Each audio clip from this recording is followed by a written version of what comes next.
En el primer día nosotros hablamos de lo que no es el Evangelio. El segundo día hablamos del pecado del hombre. Y hay una gran necesidad que nosotros aclaremos para todos los hombres. ¿Cómo ve Dios al hombre? Necesitamos hablar del pecado. Necesitamos ser fuertes. No debemos ser cobardes. Debemos hablar del pecado, pero siempre con un corazón lleno de compasión, amor, misericordia. Hablamos ayer del Evangelio. Muchos en el día de hoy, cuando hablan de la cruz del Calvario, hablan de los sufrimientos de Jesucristo. Los sufrimientos físicos causados por los hombres. Y sus sufrimientos físicos son importantes. No debemos dejar de predicar acerca de los sufrimientos físicos de Cristo. Pero a la vez, en el día de hoy, ustedes son testigos. Cuando ustedes han escuchado a un predicador predicando sobre la cruz, ¿cuántas veces has escuchado a un predicador hablando de Cristo sufriendo bajo la ira y la furia y el aborrecimiento de Dios contra el pecado? Es muy importante que nosotros expliquemos bien lo que sucedió en la cruz y cómo nos redimió Cristo. Cómo nos redimió. También en nuestro evangelismo es muy importante que presentemos ante los hombres el problema que se encuentra en las Escrituras, el problema más grande de la Biblia. Si Dios es justo, ¿cómo puede Dios perdonar? Dios no puede negar su justicia para mostrar amor, misericordia y compasión, sino Dios tiene que satisfacer su justicia por medio de derramar su ira sobre la propiciación que es Cristo. Habiendo satisfecho su justicia, Él puede demostrar amor hacia los pecadores, porque Él ha pagado la pena de su pecado, de su desobediencia. Ahora también es importante hablar de la resurrección. Creo que en la próxima conferencia voy a tener que hacer eso.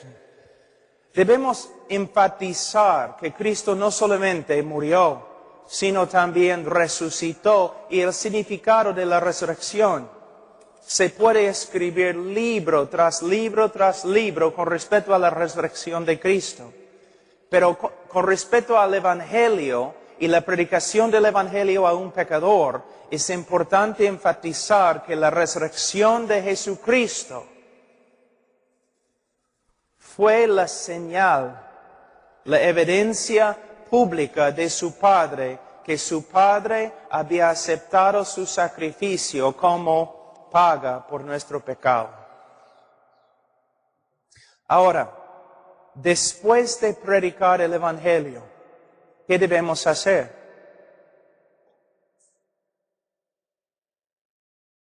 Con una pasión fuerte, con una sinceridad genuina, debemos rogar, como dice el apóstol Pablo, a los hombres para que se arrepientan y crean en el Evangelio. También debemos darnos cuenta que salvación es una obra del Espíritu Santo y las personas se convierten de diferentes maneras. Les voy a dar un ejemplo. Una vez yo estaba predicando en Ohio, hace como 20 años. Y antes de terminar la prédica, un niño de 9 años se paró atrás y empezó a pasar adelante, así, llorando y temblando todo su cuerpo. Y yo le pregunté, hijo, ¿qué problema tienes? ¿Por qué eres así? Él dijo, ¿es posible que un Dios santo puede perdonar a un pecador como yo? Niño, tienes 9 años. ¿Qué has hecho? Desobedecí a mi madre. Tú dices, caramba, el niño tiene problemas emocionales, tan asustado, tan dolorido, simplemente porque desobedeció a su mamá. Lo que tienes que entender es que todo pecado es pecado grave.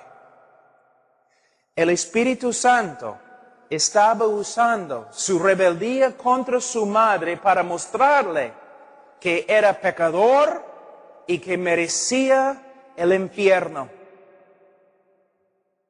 El Espíritu estaba obrando dentro de su corazón, exponiendo la maldad que estaba allí dentro. Casi inmediatamente después de hablar con él, él clamó al Señor, a solas, no una repetición de una oración. Él clamó al Señor, Señor, sálvame. Pasamos por varios versículos, promesas de la salvación. Salió esa noche diciendo el Señor, me ha salvado, me ha librado de mis pecados. Tú dices, gloria a Dios, un éxito. No mencioné una parte importante, quizás la parte más importante. La mayoría de los evangelistas dicen a la gente, si tú crees en el Señor serás salvo. La persona clama al Señor y siente en su corazón que el Señor le ha salvado. Pero no es suficiente. Debemos también advertir a los que confiesen a Cristo con nosotros. ¿Qué debemos hacer? Vamos a volver a este niño. Después, cuando él me dijo, Cristo me ha salvado, estoy seguro, yo le dije, niño, si de verdad esta noche te has arrepentido y has creído en Cristo, Él te ha salvado, de verdad. Porque somos salvos por medio de la fe. Gloria a Dios. Si esta noche has creído en Él, eres salvo. Pero niño, va a haber evidencias de la salvación genuina. No me importa lo que tú sientas en tu corazón esta noche, si tú sales de esta puerta, la puerta de esta iglesia esta noche, y tu vida no empieza a cambiar, no has recibido nada aquí esta noche.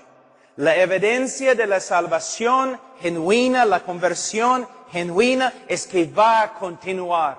Y el que comenzó en ti la buena obra, la va a perfeccionar. ¿Qué pasa en la mayoría de las campañas aquí en Perú? Un montón de gente pasa adelante, tienen que firmar una tarjeta o algo. Muchas veces reciben 5 minutos de consejería. Repite esta oración, ya eres salvo. Regresan a sus casas, no crecen, no vuelven a la iglesia, pero como los católicos bautizados como infantes, estos nuevos evangélicos se creen salvos. ¿Por qué? Una autoridad religiosa ha declarado salvación sobre ellos. Tenemos que advertir a los que confiesen a Cristo con nosotros. Si tu vida no empieza a cambiar, no hay ninguna evidencia de que de verdad te has convertido. En el discipulado, por supuesto, tenemos que explicar que el creyente verdadero todavía peca. Tiene que luchar contra la carne, tiene que luchar contra el mundo, contra el diablo. A veces la vida cristiana es una lucha muy dura. También tenemos que enseñar en discipulado que un creyente verdadero puede caer, pero no hay tal cosa como creyente carnal, que vive en carnalidad toda su vida. Pero es lo que se enseña aquí en Perú. Yo viví acá en Perú. Una vez que una persona ha tomado su decisión, todos están seguros que es salvo. El pastor, él puede vivir como el diablo, pero es salvo. Solamente es carnal. No es lo que la Escritura enseña. La Escritura enseña en Hebreos capítulo 12, versículos 5 a 11, que si una persona de verdad es hijo de Dios, no solamente Dios va a obrar en su vida para que crezca, sino también Dios como Padre le va a disciplinar, le va a entrenar, le va a enseñar. Debemos hacer evangelismo. A veces personas me preguntan, Pablo, ¿estás en contra del evangelismo? Y siempre respondo, sí y no. No estoy en contra del evangelismo bíblico. Estoy en contra del evangelismo contemporáneo. Hermanos,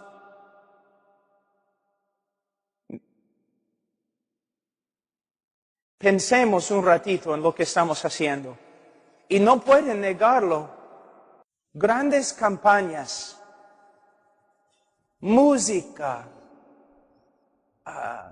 skits, teatro, entregando ropa, comida,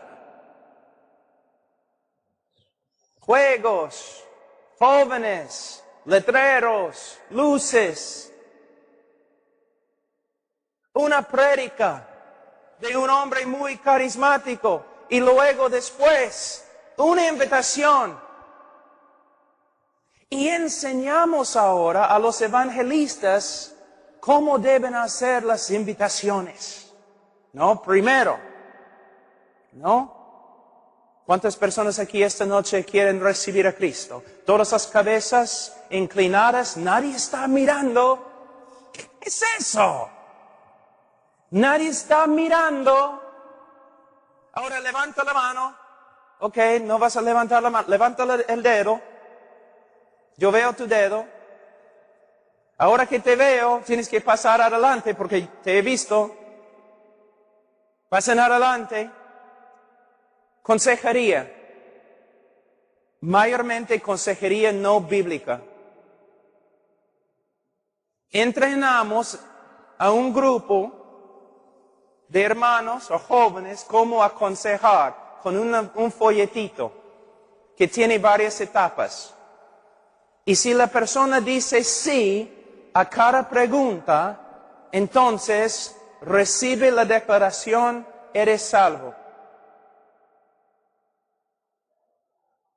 ¿Cómo debemos dar una invitación? ¿Sabe qué? Hay algo interesante.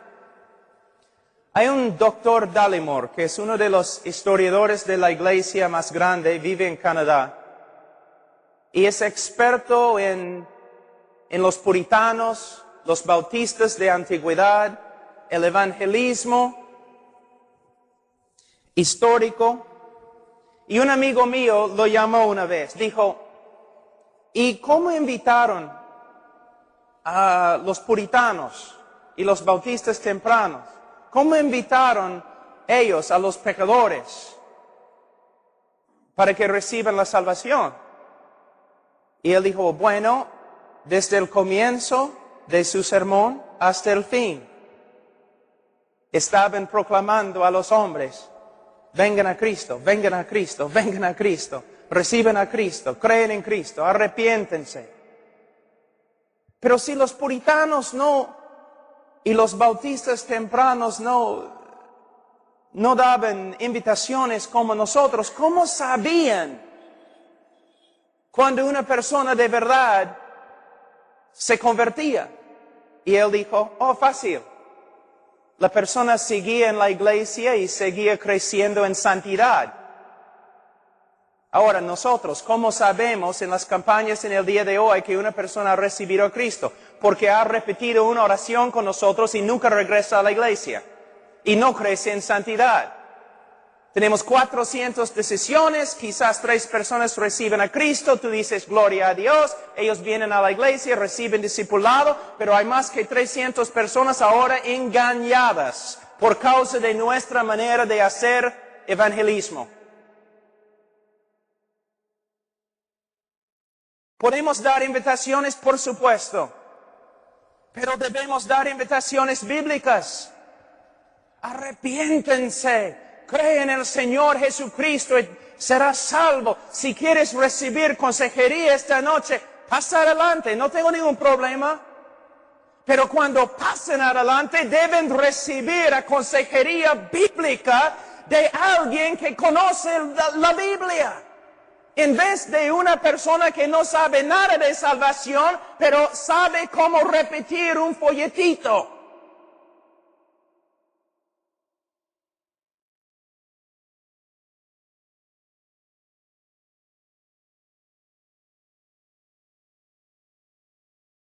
Así. La Iglesia Católica aconseja a sus miembros acerca de la salvación y cómo puede una persona saber que es salvo. No, nunca. Ellos asumen que todos los miembros en su iglesia, todos los católicos son salvos. Es lo que asumen. Es lo mismo con los evangélicos en el día de hoy. Después de repetir una oración, asumimos que la persona es salva. Pero los bautistas tempranos no eran así. Para nada. El apóstol Pablo no era así. Cuando una persona, mira, en la iglesia a veces, el predicador da una invitación, una persona pasa adelante. La persona habla quizás 2, 3 minutos con una persona mientras el pastor está hablando y la música está siendo tocada. Después de 5 minutos de consejería, el pastor baja y dice, ven acá, hermano, y presenta a la persona, mira, tenemos un nuevo hermano, es parte de nuestra familia, es creyente ahora, va a ir al cielo. Después de 5 minutos de consejería, pastor, ¿tú puedes decir todo eso? Y el problema es, y nunca jamás vas a tocar el tema. Es salvo. Ahora hay que discipularlo. Es la razón por la cual estamos discipulando un montón de personas que no son ovejas. Y por esta causa el discipulado no funciona. ¿No sería mejor, pastor, dar una invitación con pasión? Si quieres ser salvo, ven a Cristo, arrepiéntete, cree en el Señor Jesucristo y serás salvo. Si necesitas consejería, pasa adelante. Y de ahí pasar mucho tiempo con esta persona. Y si quieres presentar a la persona a la iglesia, quizás sería mejor presentar a la persona de esta manera. Esta noche, este hombre ha venido, ha confesado a Cristo Jesús como su Señor y Salvador. Gloria a Dios. De verdad, si esta noche él se ha arrepentido y ha creído el Evangelio, es salvo. Pero en nuestra iglesia amamos a los hombres. Y nosotros queremos tener bastante cuidado con su salvación. Entonces en las semanas que vienen vamos a estar entrando en tiempo de estudio con este hombre para asegurar bíblicamente, para que él venga a tener una seguridad bíblica con respecto a su salvación. Y lo vamos a presentar a la iglesia como hermano bíblicamente en su bautismo. En su bautismo. Y también vamos a predicar a la iglesia Iglesia, miembros de la iglesia, tienen que darse cuenta. Muchos de ustedes han confesado a Cristo como Señor y Salvador. Muchos de ustedes han sido bautizados, pero muchos de ustedes no viven como creyentes.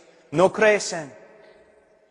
No crecen en la madurez, no crecen en conformidad a Cristo. Deben entender que puede ser posible que no hayan recibido a Cristo, que no conocen a Cristo. Tenemos que examinar nuestras vidas. Tenemos que probar nuestras vidas a la luz de las Escrituras.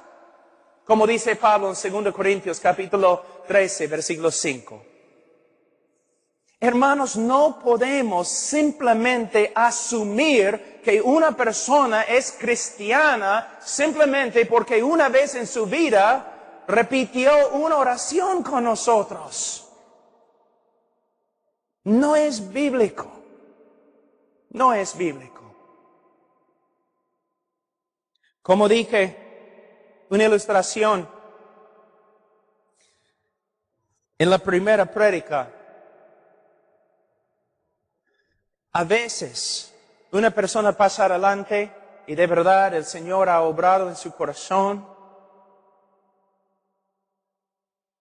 se ha arrepentido, ha creído. Así, 5 o 10 minutos, la persona de verdad confiesa a Cristo y parece hay fruto de arrepentimiento y fe, pero todavía debemos advertir a esta persona que si su vida no empieza a cambiar, es evidencia que no es cristiano. Pero también hay personas que van a venir preguntando, buscando consejería, y no van a recibir a Cristo en 5 minutos. Quizás van a recibir a Cristo en 5 meses.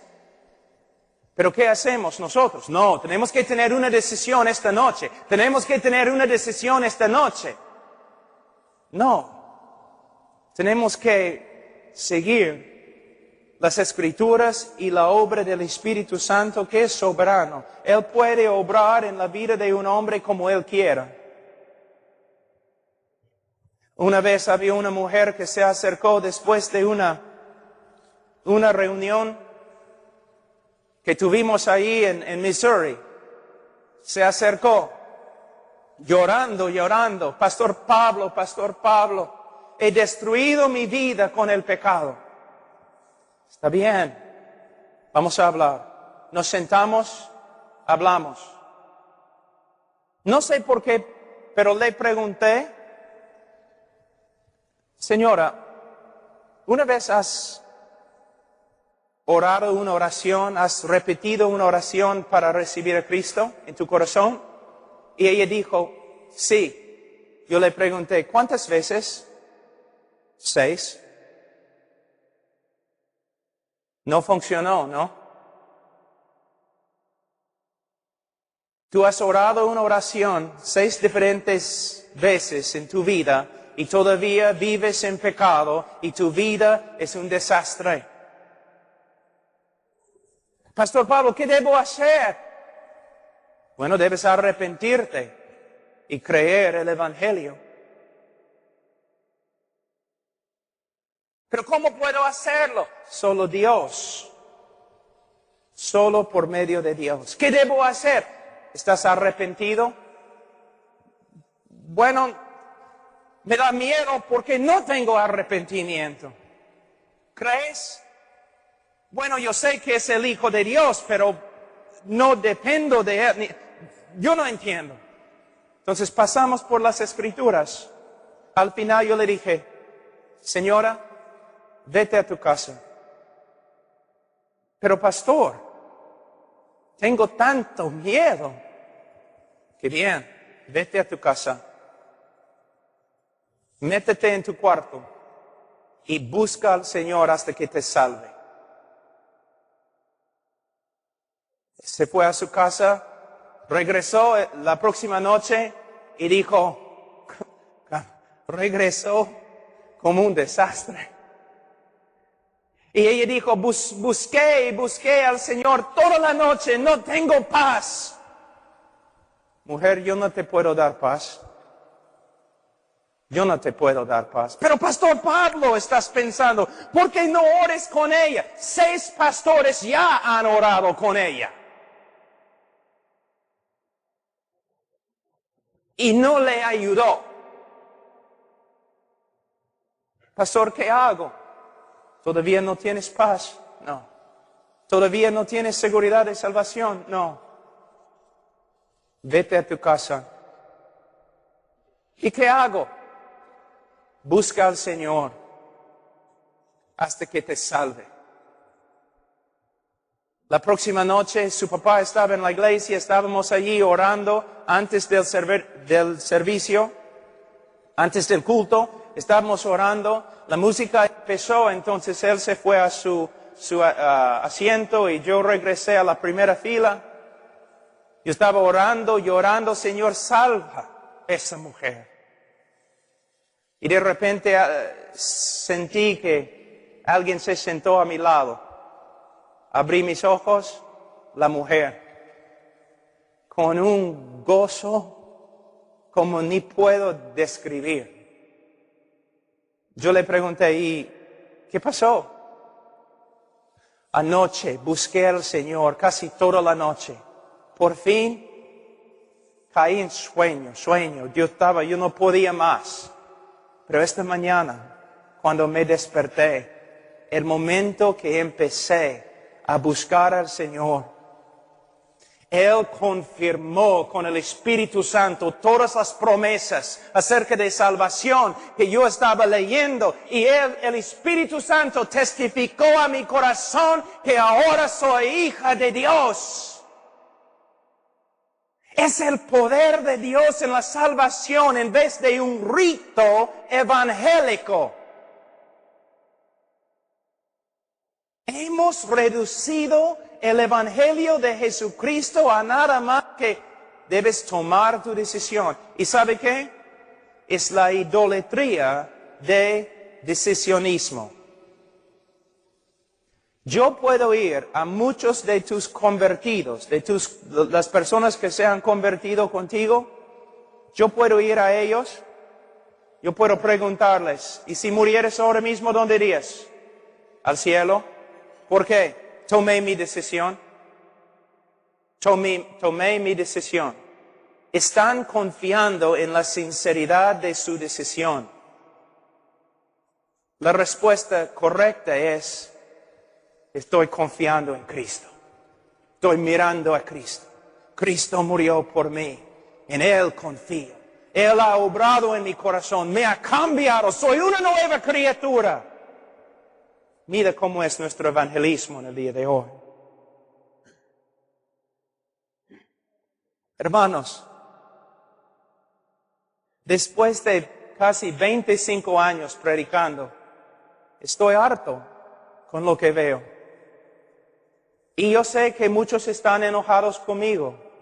Eso no me agrada, pero no voy a retroceder. En mis propias campañas, en grandes auditorios, muchas personas tomando su decisión, pero que nunca caminan con Cristo. Ni vuelven a la iglesia, o vuelven a la iglesia, pero fuera de la iglesia viven como cristianos carnales. Hermanos, el Evangelio es el mensaje más precioso que existe. Cristo murió por los hombres. No podemos reducir este mensaje tan importante a algunas leyes espirituales o 4 o 5 cosas que Dios quiere que sepas. Tampoco podemos invitar a los hombres a Cristo de una manera no bíblica. Arrepiéntete, cree. Pero, pastor, ¿qué significa arrepentirme? Abrimos la Biblia, explicamos lo que sucede bíblicamente cuando una persona se arrepiente. Porque no debemos usar palabras que no podemos explicar. definir. No debemos dar un mandamiento a los incrédulos que no explicamos. Pastor, ¿cómo sé si me he arrepentido? Y cree el Evangelio. Pero pastor, ¿qué significa? De nuevo, abriendo la Biblia, explicando.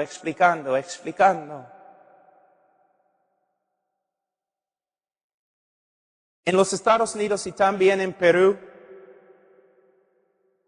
he escuchado muchas veces líderes diciendo, tenemos que discipular más. De verdad, tenemos que discipular más.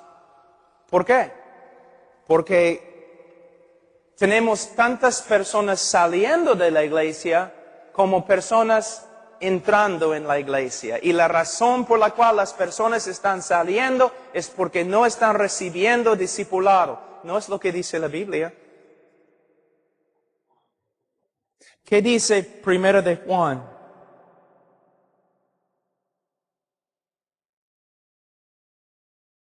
Capítulo 2, versículo 19. Salieron de nosotros, pero no eran de nosotros, porque si hubiesen sido de nosotros, habrían permanecido con nosotros, pero salieron para que se manifestase que no todos son de nosotros. ¿Debemos discipular? Por supuesto. ¿Debemos discipular más? Sí, mucho más. Pero no un discipulado de métodos, un discipulado de doctrina, teología, para que el pueblo de Dios conozca su Dios. Pero ¿por qué salen de nosotros? ¿Por qué no quedan allí en el camino del cristianismo? Porque nunca eran convertidos para empezar.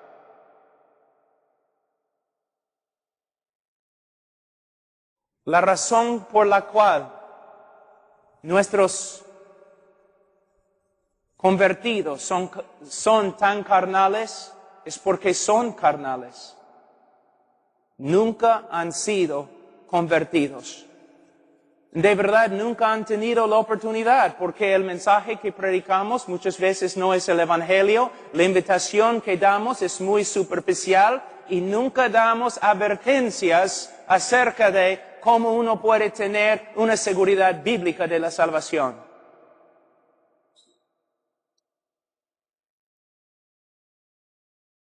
Así es.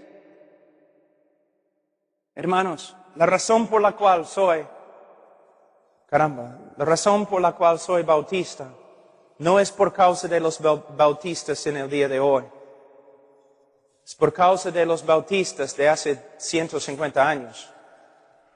Si Spurgeon podría regresar hoy día y ver a una iglesia bautista y las prédicas en las iglesias bautistas, él dejaría la iglesia bautista.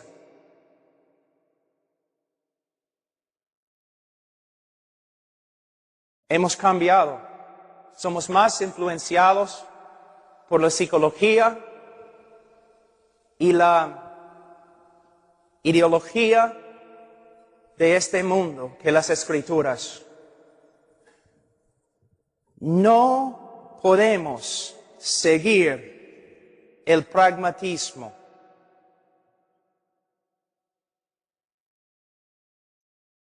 Tenemos que seguir la doctrina bíblica.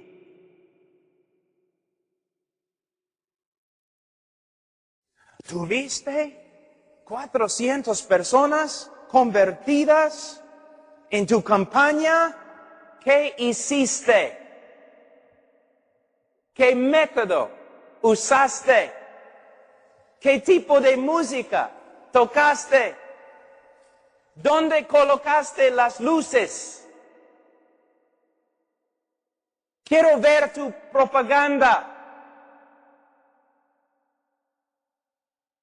Proviene del hereje Alberto Fini, que básicamente dijo, nosotros podemos salvar a los hombres por medio de organizar bien nuestras campañas. Pero la Biblia enseña El hombre se salva cuando el Evangelio de Cristo se predica bíblicamente y el Espíritu Santo de Dios regenera los corazones de los pecadores depravados.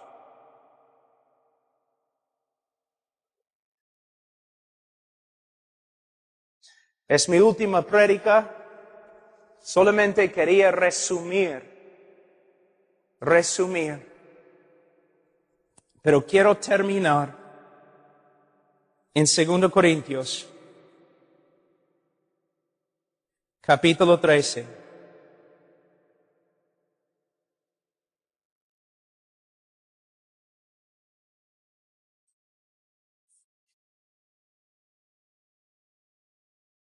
Versículo 5.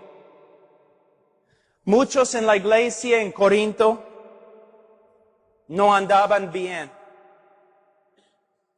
Fíjate que ni una vez Pablo les pregunta, ¿había un tiempo en la vida de ustedes que oraron para recibir a Cristo? Ni una vez. Pero él dice lo siguiente: examinaos a vosotros mismos si estáis en la fe. Probaos a vosotros mismos. ¿O no os conocéis a vosotros mismos que Jesucristo está en vosotros, a menos que estéis reprobados? 2 Corintios 3 y 5. Pastor, con los supuestos hermanos en tu iglesia, ¿cuándo es la última vez que fuiste a uno de ellos usando este texto? Hermano, tú confesaste a Cristo. Hermano, fuiste bautizado. Hermano, te has identificado con nuestra iglesia, pero ahora estás viviendo como un incrédulo. Es posible que eres un incrédulo. Vamos a sentarnos principalmente con el libro de Primera de Juan. Vamos a sentarnos. Necesitas examinarte a la luz de las Escrituras, porque en Primera de Juan encontramos varias evidencias de un creyente verdadero. Hermano, por favor, es posible que ni eres salvo. No. Mayormente los pastores van a los hermanos, miembros que están viviendo como el diablo, y van diciendo lo siguiente: hermano, eres cristiano, entonces debes portarte como un cristiano.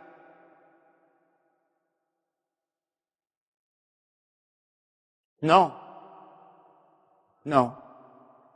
Tengo una pregunta. ¿Cuántos de ustedes, levanten la mano, saben que Primera de Juan fue el libro, la carta Primera de Juan fue escrita principalmente para darnos las varias evidencias de la conversión verdadera? Levanten la mano. No mienten, simplemente levanten la mano. ¿Cuántos pastores, no levanten la mano, pero cuántos pastores aquí han usado Primera de Juan para enseñar a su congregación y a una oveja descarriada las evidencias bíblicas de la conversión verdadera? Hermanos, ¿por qué? Porque hemos aprendido métodos en vez de aprender las Escrituras. En Primera de Juan capítulo 5, versículo 13. Estas cosas, ¿cuáles son estas cosas? Primera de Juan.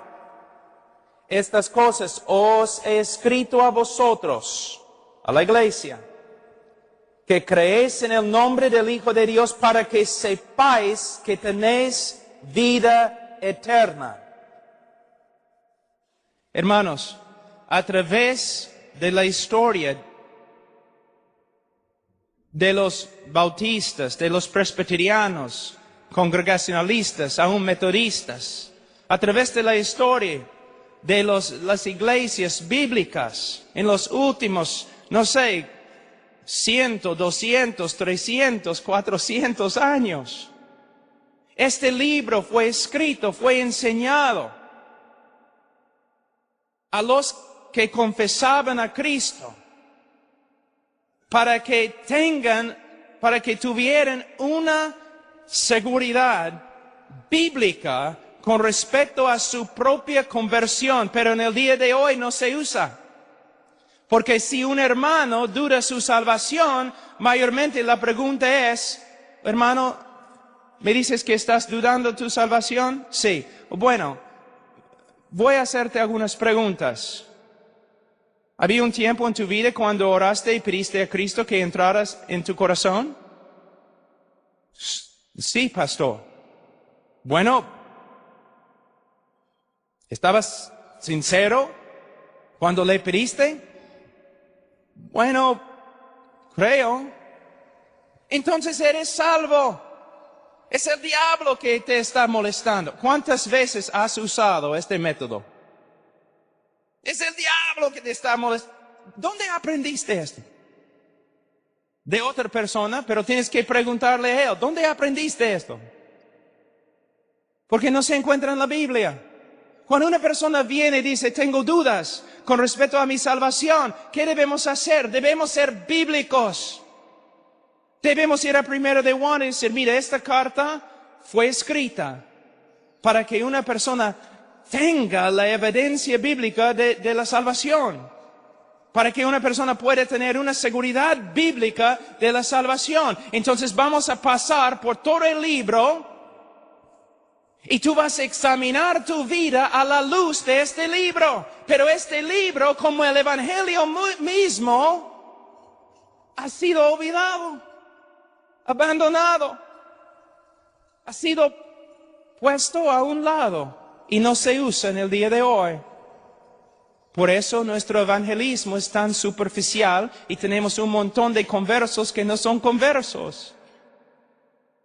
Pablo, ¿por qué hablas con tanta pasión? Porque estamos hablando de los almas de personas engañadas, muchas veces por nosotros que predicamos el evangelio.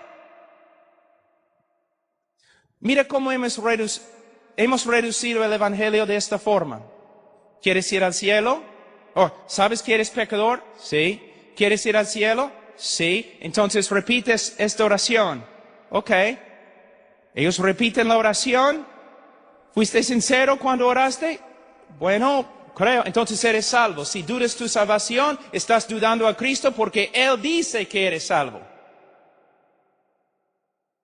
Luego, una persona viene. No sé si soy salvo, pero ¿pediste a Cristo que entrara en tu corazón? Sí. Bueno, ¿fuiste sincero cuando oraste? Creo que sí. Entonces eres salvo. El diablo está molestándote. El Espíritu Santo es lo mismo. ¿Cómo puede una persona vivir lleno del Espíritu Santo? Nosotros sabemos que mayormente la llenura del Espíritu Santo proviene a través de una obra progresiva de Dios. Él obra en nuestra vida poco a poco conformándonos a Cristo y nosotros nos entreguemos más y más al Espíritu de Dios. Pero hay un folleto muy popular que se usa en Perú que va así. ¿Quieres ser lleno del Espíritu Santo? Sí. Entonces, ¿cuál es la única cosa que es un estorbo para la obra del Espíritu Santo en tu vida? Bueno, mi pecado. Entonces, tienes que confesar tu pecado. ¿Ok? La persona confiesa su pecado. ¿Has confesado todos tus pecados? Sí. Bueno, la Biblia dice en Efesios capítulo 5 que es la voluntad de Dios que seas lleno del Espíritu Santo. Entonces, ora al Señor conforme a su voluntad para que Él te llene del Espíritu Santo. La persona lo hace. ¿Oraste? Sí. ¿Sinceramente? Sí. Entonces, por fe tienes que creer que estás lleno del Espíritu Santo. ¿Puedes ver? 3 diferentes ritos que hemos creado. ¿Cuántas personas han leído esos folletos? ¿Ninguno? Sí hay. Yo viví acá.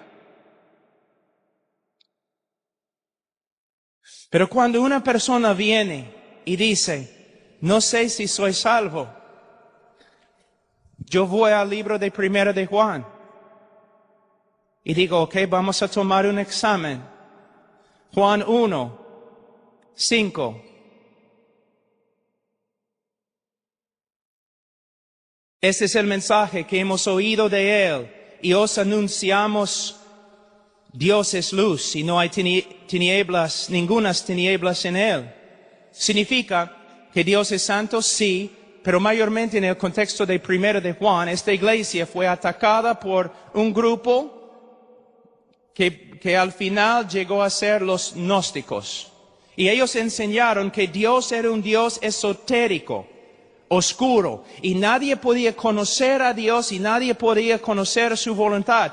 Pero Juan está diciendo no. Él está diciendo Dios es luz. ¿Qué significa? Dios ha revelado su carácter y ha revelado su voluntad a nosotros. Él nos ha mostrado quién es y lo que quiere. Él sigue en versículo 6. Si decimos que tenemos comunión con Él, si decimos que somos cristianos, y andamos en tinieblas, mentimos y no practicamos la verdad. Mentimos y no somos cristianos. Entonces, ¿qué quiere decir? Si una persona dice que es creyente, pero vive en oscuridad, ¿qué significa? Vive de una manera que contradice lo que sabemos de Dios y contradice lo que sabemos de la voluntad de Dios. Él es mentiroso cuando dice que es cristiano. La palabra andar es muy importante en el griego. La palabra andar es pateo. Pateo. Aquí es peripateo. Significa andar por todos lados. Una persona, un cristiano peca, sí puede pecar, pero hay una diferencia entre un creyente que peca y lucha contra el pecado y un creyente cuyo estilo de vida es un estilo de caminar en pecado, practicar el pecado. Y lo que él está diciendo aquí es cualquier persona que se dice cristiano, pero su estilo de vida, cuando mires su vida, muchos meses o años, su estilo de vida contradice lo que Dios ha revelado acerca de sí mismo, contradice lo que Dios ha revelado acerca de su voluntad. La persona es mentiroso cuando dice que es creyente. La segunda prueba, en capítulo 1, versículo 8, si decimos que no tenemos pecado, nos engañamos a nosotros mismos y la verdad no está en nosotros. Versículo 10, si decimos que no hemos pecado, le hacemos a Él mentiroso y su palabra no está en nosotros. Si negamos que tengamos pecado, no somos cristianos. ¿Qué quiere decir? Una de las marcas o evidencias más grandes del cristianismo no es perfeccionismo. Una de las evidencias más grandes de que uno es cristiano es que él es sensible al pecado en su vida. Y cuando peca, el Espíritu Santo le convence de su pecado y él se arrepiente y él confiesa su pecado. No puede vivir con pecado escondido en su corazón. Por un tiempo, quizás, pero como un estilo de vida, jamás. ¿No es interesante, pastores, que muchas veces las personas más entregadas en tu iglesia son los que más confiesen su pecado? ¿Y los hombres más carnales en tu iglesia nunca se preocupen por su pecado? ¿No es interesante? Una vez, pastor, has predicado y el Espíritu Santo ha obrado y personas comienzan a quebrantarse con respecto a su pecado en la iglesia. ¿No es interesante que casi siempre las personas que se quebrantan son las personas más dedicadas a la obra? Y los miembros más mundanos se sienten allí tranquilos. Es la diferencia entre un creyente y no creyente. Una de las evidencias más grandes de la salvación es que el creyente verdadero, primera prueba, va a caminar, vivir un estilo de vida que es conforme a lo que Dios ha revelado acerca de sí mismo y es conforme a lo que Dios ha revelado con respecto a su voluntad. Otra evidencia del cristianismo verdadero es que el cristiano verdadero, cuando peca, va a ser sensible a su pecado, se va a arrepentir y va a confesar su pecado. Y confesión no significa, Señor, perdóname. Esa no es confesión. Señor, perdóname, cada noche, ¿no? Antes de dormir, perdóname, si he hecho algo. Hermano, pregúntame, ¿has hecho algo? Si he hecho algo, perdóname. Esa no es confesión. La palabra confesión proviene de la palabra griega homologeo, que significa hablar lo mismo. Confesión es cuando el Espíritu Santo, a través de la palabra de Dios o a través de un hermano, el Espíritu Santo te muestra que has pecado un pecado específico. Por ejemplo, te has enojado con un hermano. El Espíritu Santo, por medio de su palabra, te muestra que te has enojado contra un hermano. Confesión es cuando tú dices, Señor, lo que tú dices acerca de mí es verdad. Estoy de acuerdo contigo. Tú dices que me he enojado con un hermano. Tienes razón. Yo confieso, he pecado. Me he enojado con un hermano. Perdóname. Y vas al hermano y pides perdón también. Entonces, una vida marcada por la voluntad de Dios, conformidad al carácter de Dios y una vida sensible al pecado. Otro que es muy importante, versículo 6 de capítulo 2, otra prueba. El que dice que permanece en él debe andar como él anduvo. Tú dices, entonces todos nosotros vamos a ir al infierno, porque ¿quién anda como Cristo anduvo? Lo que está diciendo es lo siguiente. Una ilustración, cuando yo era niño, mi papá era grande, yo lo respetaba bastante, yo quería ser como él. Y él caminaba por la nieve, así, llevando comida a los animales, porque vivimos allí en el rancho, y él caminaba así. Era un hombre muy grande. Y él dejó sus huellas allí en la nieve. Y yo era un chibolo de ese tamaño, pero yo quería ser igual a mi papá. Entonces yo trataba de poner mi pie en sus huellas, ¿no? Yo estaba ahí caminando como una araña borracha o algo. Todos podían mirarme y burlarse de mí. Tú no puedes caminar como tu papá, pero no había ninguna duda que el deseo más grande de mi corazón era caminar como mi papá. Cuando alguien mira tu vida, ¿pueden ver que el deseo más grande en tu vida es ser como Cristo? ¿O quieres ser como estos mundanos, supuestamente exitosos en este mundo?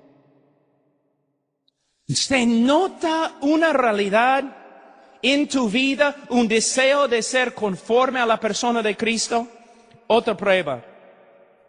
Capítulo 2. Hemos pasado por alto una prueba. Capítulo 2. Versículo 3. En esto sabemos que nosotros le conocemos. ¿Cómo podemos saber que de verdad conocemos a Cristo? Él nos dice, si guardamos sus mandamientos. El que dice, yo le conozco, yo soy creyente también. El que dice, yo le conozco y no guarda sus mandamientos, el tal es mentiroso y la verdad no está en él. Ahora, ¿qué significa? Porque acabamos de aprender que el cristiano verdadero peca. Entonces, ¿qué significa que el cristiano verdadero guarda los mandamientos de Dios? De nuevo, estamos hablando no de perfección, sino de un estilo de vida. Un incrédulo no tiene nada que ver con la palabra de Dios, no tiene nada que ver con los mandamientos, porque no tiene nada que ver con la voluntad de Dios. No se preocupa por la voluntad de Dios. ¿Cuántas personas son miembros de nuestras iglesias bautistas que nunca se preocupen por la voluntad de Dios? Ellos siempre hacen su propia voluntad sin preocuparse por buscar la voluntad de Dios en la palabra de Dios. No tiene ninguna relación con la palabra de Dios. Nunca. Pero el creyente verdadero, ¿qué dice la Biblia? Se preocupa por la palabra de Dios, la voluntad de Dios. Quiere saber lo que Dios le ha mandado. Quiere obedecer la voluntad de Dios. Obedece la voluntad de Dios como un estilo de vida. Aunque no hay perfección, se nota una realidad en su vida. Él quiere ser obediente. Él tiene una relación con la palabra de Dios. Y cuando desobedece, y todos nosotros desobedecemos, entonces volvemos al versículo 8 y 10 de capítulo 1. Cuando desobedece los mandamientos de Dios, es sensible a su pecado y se arrepiente y confiesa. Personas vienen a mí siempre diciendo, tengo una nueva relación con Dios. Entonces yo digo, bueno, ¿tienes una nueva relación con el pecado? Porque si no tienes una nueva relación con el pecado, no tienes una nueva relación con Dios. Tengo una nueva relación con Dios. ¿Tienes una nueva relación con su voluntad? Porque si no tienes una nueva relación con su voluntad, no tienes una nueva relación con Él. Hermanos, así es. Otro. Versículo 9. Capítulo 2. El que dice que está en la luz y aborrece a su hermano está todavía en tinieblas. El que ama a su hermano permanece en la luz y en él no hay tropiezo. Una de las evidencias más grandes de la conversión verdadera es el amor que uno tiene para los hermanos en Cristo. Hermano aquí no se refiere a los pobres, aunque debemos amar a los pobres. No se refiere de personas de otras razas, porque hay solamente una raza, la raza humana. Es una referencia a los creyentes. Una de las evidencias más grandes de la conversión es que vas a querer estar con los creyentes, amándoles y demostrando tu amor por medio de servirles. La persona que dice, sí, soy cristiano, pero no voy a la iglesia porque la iglesia está llena de hipócritas, esta persona está haciendo la obra de su padre, Satanás, el acusador de los hermanos.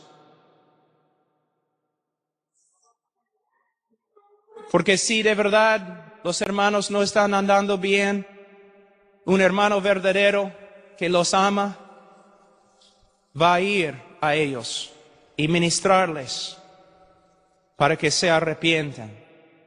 Una de las marcas, características más grandes del cristianismo es el amor que tenemos para los hermanos. Ahora, hemos pasado por 1 capítulo y medio y vamos a terminar. Tenemos 5 capítulos de pruebas. Es el estándar bíblico. Si queremos saber si somos salvos, si queremos aconsejar, debemos usar las Escrituras, no un folletito escrito en los Estados Unidos.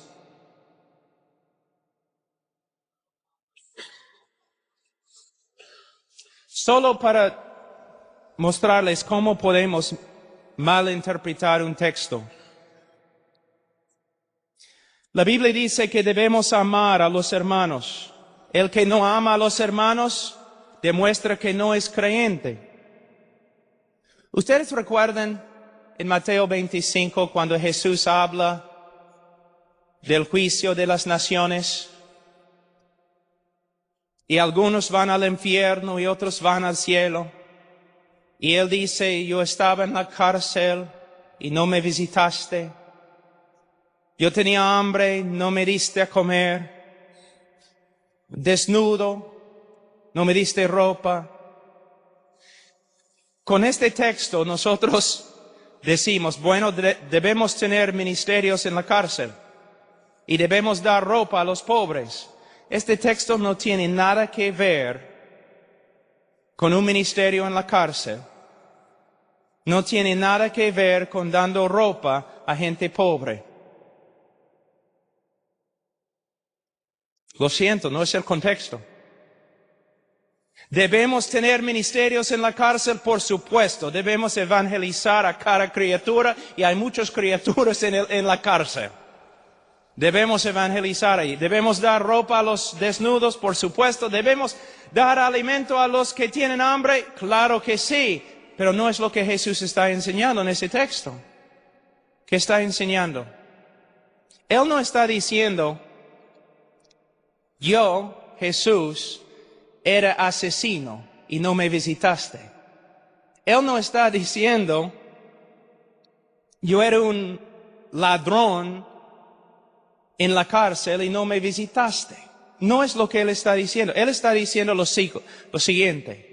Él está hablando de que la característica más grande del creyente verdadero, oveja verdadera, es amor para con los hermanos. Y él usa una ilustración muy potente. Él dice lo siguiente. Este es el contexto. Vamos a decir que somos una iglesia escondida ahí en Roma, ahora en Israel. Una iglesia perseguida y por eso escondida. Y tenemos una reunión escondida fuera de la ciudad porque hay hombres que quieren matarnos, meternos en la cárcel. Entonces, cuando estamos regresando a la ciudad, los soldados romanos capturan a nuestros dos pastores. O vamos a decir simplemente capturan a dos hermanos. Dos hermanos fieles en la iglesia, los soldados romanos los capturan y los meten en la cárcel. En la cárcel en esa época, tú mueres, a menos que alguien te traiga comida de afuera. Tú mueres de frío, a menos que alguien de afuera te traiga ropa. Entonces nuestros hermanos ahora están en la cárcel y van a morir porque los soldados les han golpeado gravemente y tienen heridas. Los hermanos están allí sin comida y sin agua. Entonces nosotros llamamos una reunión como una iglesia. Y nosotros decimos, bueno, tenemos que llevar ropa y comida y medicina a nuestros hermanos que han sido capturados. Y todos dicen, amén. Pero entonces un hermano se para y dice, pero los que lleven la comida y la medicina a la cárcel, bueno, hay soldados ahí, hay espías ahí. Si yo llevo la comida a ellos, me van a capturar también y voy a estar en la cárcel también. Ahí es la prueba. ¿Amas a tu hermano o no? ¿Vas a ir?